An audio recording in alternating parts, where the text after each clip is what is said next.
lọ bí ò jẹ́ Abdulrasaq Mariam Taiwo Olúwadámilọ́lá mọ́ orúkọ mi tuntun a máa jẹ́ Mrs. Adémọ́lá Mariam Taiwo Olúwadámilọ́lá. Yàrá mi tún wà lágbàlá yín ẹ lọ gbé rent torí mi ò ní dálé wọn ṣú èmi ò ní kú ọkọ lórí ọkọ ò ní kú ọmọ lórí èmi ò ní tún ìgbéyàwó ìṣe àti èmi àti àtúfàtà ọkọ mi ìfẹ́ wa dalẹ̀. Sọ wípé ìdí sí máa máa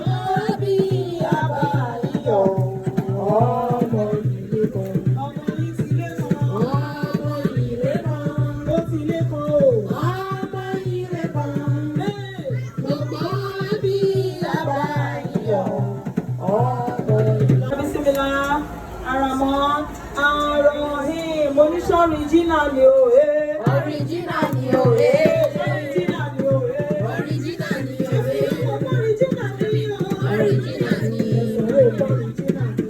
original ni original ni is original is original original is original is original is original original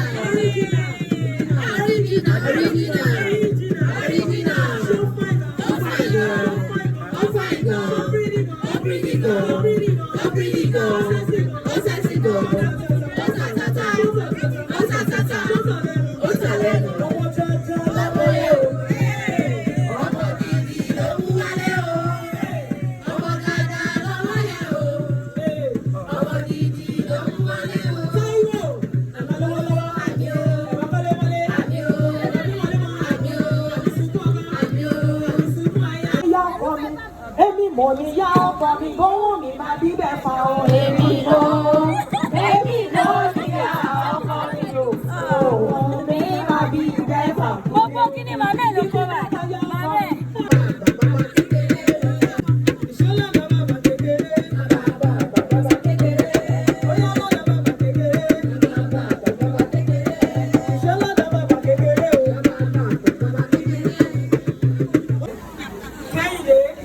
Are you releasing Taiwo?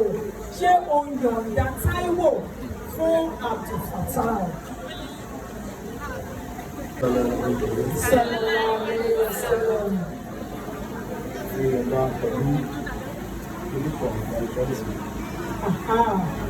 Àfẹ́gbọ́ promise ẹ̀ máa tẹ́tí lẹ́ o.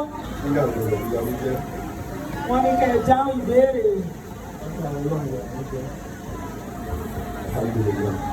Alhamdulillah. Ó ti yọ̀ǹda bóyá ẹ appreciate Kẹ́hìndé. Wọ́n ní ẹ ṣe tẹ̀. Màá tún ní mi lè jà àjàmọ́. Ẹ bá tó rí mi. Ẹ bá tó rí mi. Ìbáwo rí ẹ lórí adé? Ìbáwo rí ẹ lórí adé? Ẹ bá tó rí mi.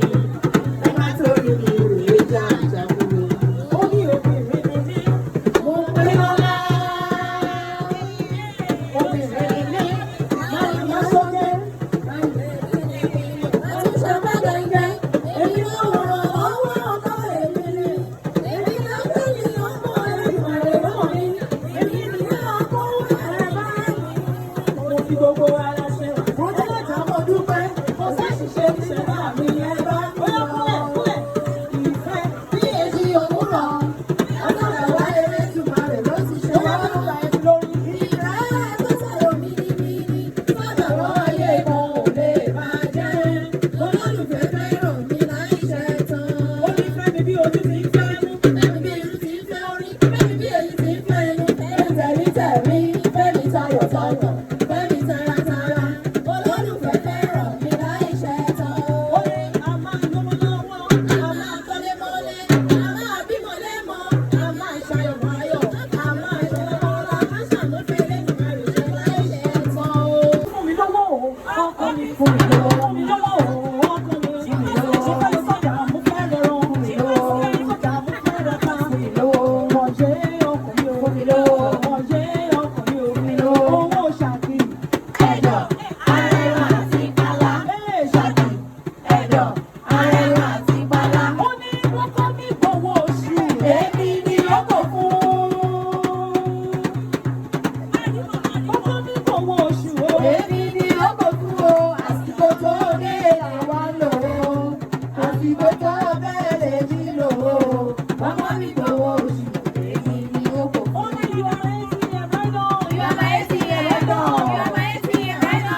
barakatuh. Wa alaikum salam wa rahmatullahi wa barakatuh. I am Ismail Ali Amin. I am the younger brother.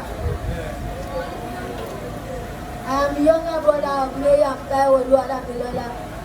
This message is going to the entire family of late Aminullah Abdulrazak Alowole, and it's from the entire family of Mr. Tijani Wahab Ademola. Yes, sir, ma'am. We are happy to let you know that our son, Abdulfatah Adeyanju, has told us the love and relationship between him and your wonderful daughter, Maryam Taiwo Oluwadamilola. As you are fully aware that the relationship between him and your daughter, we have seen it right to formally bring this relationship to your notice and to seek the approval and blessings of your family. As we wait for your amazing response, we boldly assure you of our son's intention to take good care of your daughter. We pray that the good Lord will bless their union with grace, understanding, peace, and through their relationship, our families will be strongly united. Yours sincerely for the family. Thank you.